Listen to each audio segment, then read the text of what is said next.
I think there's a very real chance that we've watched Giancarlo Stanton play his final game as a New York Yankee. And honestly, I don't know if anybody would have guessed we'd be saying that when the season started because Stanton wasn't supposed to be a guy we were talking about potentially never seeing again. The Yankees were expecting him to be a major part of this lineup coming into the season. Instead, he's played 24 games, and now, after another brutal injury setback, his 2026 season is essentially over. The Yankees officially moved Stanton to the 60-day injured list today, and while the team hasn't technically ruled out a return, the writing is pretty clear on the wall, and that's what makes this so sad, especially for me as a Yankees fan, because if this is really the end, I mean, Giancarlo Stanton's Yankee career ends with one of the most strangest combinations of incredible highs and unbelievable frustration with injuries and everything that I could remember. Stanton's latest injury is honestly almost hard to believe. He had been rehabbing a right calf strain that originally happened all the way back on April 24th. He'd been out for basically 4 months, and he was finally getting to the point where there was legitimate optimism that he could return to the lineup alongside Judge, Bellinger, who just came back, and all the other injury problems that the Yankees have been dealing with. He had started running the bases. He was taking live at bats. He was working his way towards what looked like the final stages of his rehab. And then he fell while running the bases. And instead of injuring the same calf, he strained the other one, a moderate grade strain of his left calf. Aaron Boone basically said what everybody was thinking. They're not officially ruling out a return, but at this point in the calendar, it's getting extremely difficult. And that's important because we're already in late August. There are only a little over 5 weeks left in the regular season. Stanton would have to recover from this new injury, get back into baseball shape, start running normally again, probably go through a rehab assignment, which, I mean, that would be pretty difficult, and then somehow get his timing back at the plate. That's a lot to ask from anybody, let alone a 36-year-old who has now spent essentially the entire season and, a lot of his career dealing with injuries. And the crazy thing is, Stanton actually hit pretty well when he was on the field. He finishes 24 games hitting 256 with 3 home runs, 6 doubles, and 14 RBIs. That's obviously such a tiny sample. I mean, it's not like he came back and looked completely washed. I mean, we didn't really get to see that. The problem this year was simply getting him onto the field. And that, unfortunately, has become the defining issue of Stanton's Yankee career, because when Giancarlo Stanton is healthy, he's Giancarlo Stanton. I mean, potentially a Hall of Fame player. We've seen it. We've seen him hit balls that basically nobody else on the planet can hit. Giancarlo Stanton is like the face of StatCast and the person who hits it the furthest. We've seen the postseason version of him, and we've seen him completely take over playoff games and playoff series. That's why it's so frustrating, because this isn't a guy who simply wasn't good enough anymore, in my opinion. I don't think he's at that point in the career where he was washed as a player, but I think the issue really is, physically, it's just been incredibly difficult for him to stay on the field. And I think that's why his 2024 postseason is going to be such an important part of how Yankees fans remember him, because Stanton was absolutely ridiculous that playoff run. He hit 7 home runs in 14 postseason games. 4 of those came in the ALCS against Cleveland. He won the ALCS MVP, and he was one of the biggest reasons the Yankees got to the World Series for the first time since 2009. That's the Giancarlo Stanton I think Yankees fans are always going to remember, hopefully. Not necessarily the guy who spent months on the injured list, not necessarily, the guy who's always trying to get his legs right, but everything I've seen from him so far is really just whatever about the regular season. I mean, he carried the Yankees in the 2018 regular season, and he's always dealt with those injury issues. But yeah, I mean, playoff Stanton has definitely been a different beast and a huge part of some of these playoff runs that the Yankees have been on. But I don't want to sit here and talk about him like he's not going to be on the team anymore, because Stanton, I mean, he's been a Yankee for 9 years. The Yankees acquired him from the Marlins in December of 2017 after he won the National League MVP. And when he came to New York, there was obviously an expectation that he was going to be one of the most terrifying hitters in baseball. His first season was pretty damn good. He hit 38 home runs and drove in 100 runs in 158 games, but after that, the injuries just kept piling up, and it's not one specific injury. It's been everything.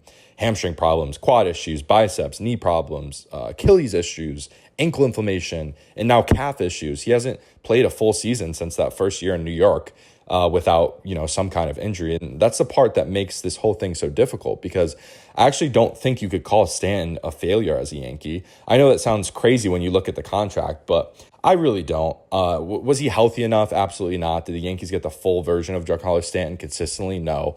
But when he was available, there was still plenty of moments where he looked like one of the most dangerous hitters in baseball. And his postseason performances alone are a massive part of, the Yankees now. And this guy has 456 career home runs. He's a former MVP. He's a 5-time All-Star, and he's still the active MLB home run leader. So we're not talking about some random player who had a few good seasons. And in my opinion, I think Giancarlo Stanton kind of gets disrespected in that way.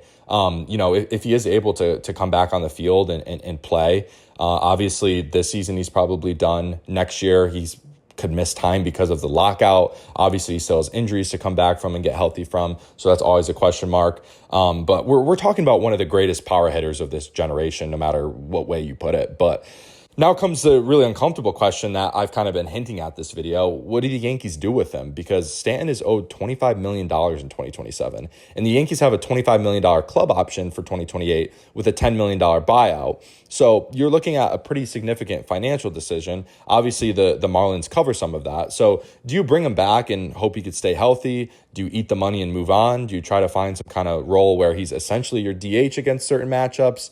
And honestly, I don't think anybody really knows yet. One of the issues with Stanton, and they've always tried to get him out there in the outfield, but he's never really been able to play the outfield. He's kind of been a DH most of his time with the Yankees, especially after the injuries started to pile up. And I do think he causes a big roster construction issue because when you have someone at DH who can't play anywhere in the field and then also is dealing with injury issues, it creates this whole problem.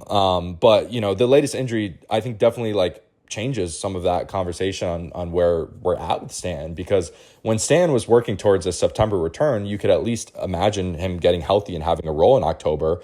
I know myself as a Yankees fan, I was very much looking forward to getting Stan, and obviously him missing the whole season sucks, but the Yankees are going to make the playoffs, and the goal here is obviously the Yankees are managed in a way where they just try to get healthy for the playoff and be the best version of their team for when the playoff starts. And I think that's what we're seeing with how Aaron Judge is going through his rehab process.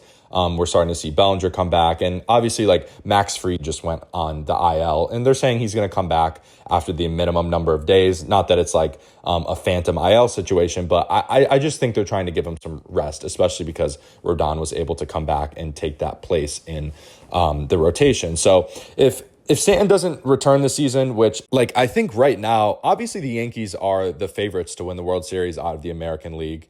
They're not even winning their division right now, which is funny, but I think the only chance Stanton would have would be to come back for the World Series, and even then I see it as such a low possibility. So I think the Yankees are really going to have to figure out this offseason and decide whether they still believe there's another healthy version of Giancarlo Stanton left. And there's another reason this matters specifically for the Yankees. They're already trying to survive without Aaron Judge. As I mentioned, Cody Bellinger has dealt with injuries. The offense has gone through some really ugly stretches. They've been starting to pick it up recently. And now Stanton is basically unavailable for the entire season, which is why I think Spencer Jones being able to play the outfield, and he's been on fire lately on the offensive side. And I think Spencer Jones has really inked himself into at least the playoff roster right now, which I think was a question mark a week or two ago.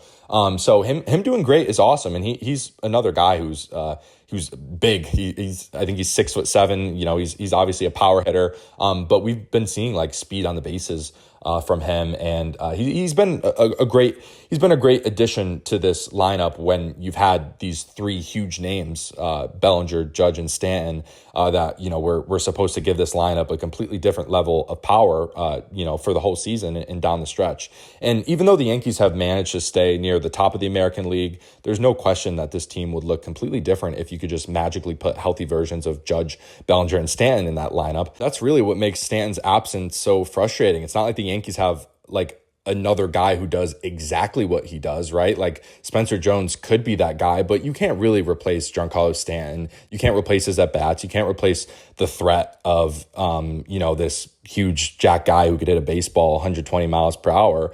But I also think we have to be realistic about what Stanton looks like going forward. He's 36. He's had an enormous amount of lower body injuries. He's suffered 2 separate calf injuries in the same rehab process. It's just so concerning. And even if he comes back next year, there's no guarantee he's suddenly going to play 140 games, especially with that lockout. That hasn't happened in years. So the Yankees just have a really difficult decision coming up because there's definitely a version where he comes back next year and gives you 25, 30 home runs in a limited role. And that's worth the money for the Yankees, in my opinion.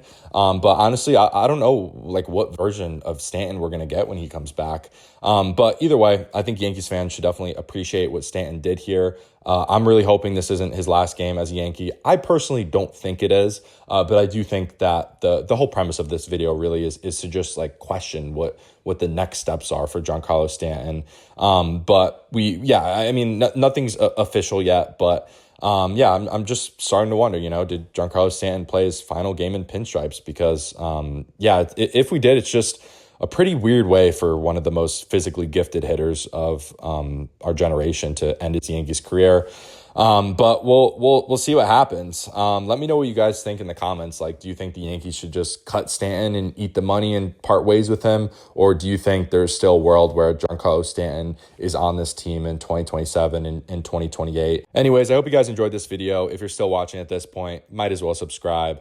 I'm trying to hit 1,000 subscribers. It would be much appreciated, and I'll see you in the next one. Peace.